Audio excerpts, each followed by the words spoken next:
Right. So, lesson 7.4. So the only difference between this and what we've been doing up until this point is now we're actually looking for what x is. So x equals something or a bunch of different things, whatever. So in this case right here, we have x plus 7 times x minus 3 equals 0. So there are two things that can happen. Um, Let me just kind of explain the concept first. So if you have 7 times something equals 0, that number has to be 0 because 0 times anything is 0, right? So you could have 0 times any number here. So 0 times 6 is equal to still 0, right? So for you to have 0 as an answer, one of the numbers has to be 0, at least. So over here, to get x plus 7 to equal 0, x plus 7 equals 0, all you have to do is subtract 7 from both sides, so you get x is equal to negative 7. So one value of x is x equals negative 7, and over here, to get this to be true, x minus 3 equals 0. Add 3 to both sides, plus 3. So you get x is equal to 3. So you get x equals negative 7 and x equals x equals positive 3. So you have two solutions, x equals negative 7 and x equals 3. Boom. All right. So now over here, so we're not just factoring. So we'll start with factoring. And then we're going to set them equal to 0. So what do I mean by that? This is a difference of perfect squares. To get x squared, x times x. To get 25, 5 times 5, because that's a perfect square. Since it's negative, one of them has to be positive, the other one has to be negative. And you do the same thing, right? Split it into 2, and you go x plus 5 equals 0, and x minus 5 equals 0. To get this to be true, subtract 5 from both sides, so you get x equals negative 5. That's one of the answers. And here, x equals positive 5, basically flipping the sign.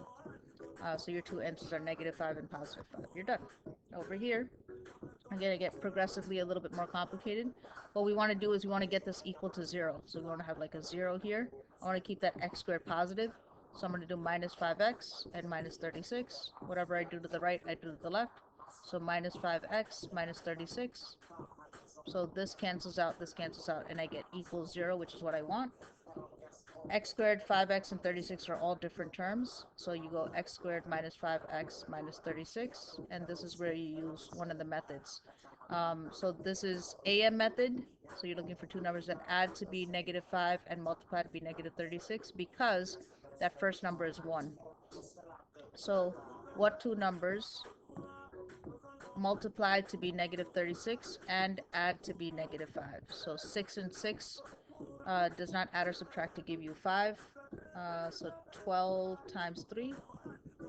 12 and 3 do not give you 5. 9 and 4. Boom. So I have x, x. I have a 9 and I have a 4. They have to multiply to give me a negative, which means that one of them has to be positive, the other one has to be negative. The bigger number has to be a negative. So that's going to be negative 5 and positive 4. All right. So you can check my math, but negative 5 plus 4 is negative 5. That works. Negative 9 times 4 is negative 36. And here is where I split it in half and go x minus 9 equals 0.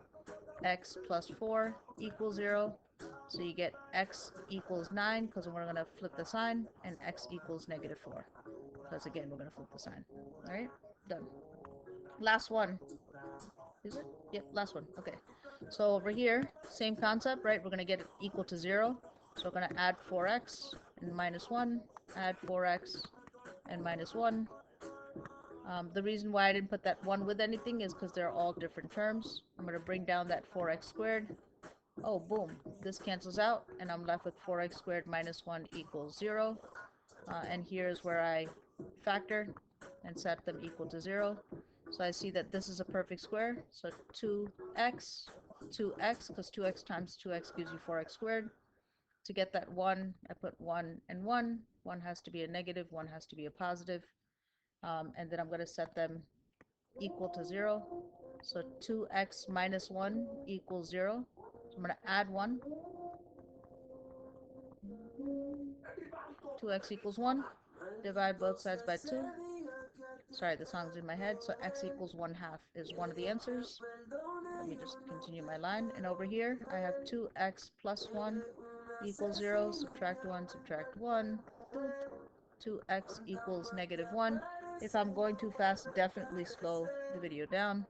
Divide both sides by 2. Cancels out, so you get x equals negative 1/2. So those are your two answers. All right?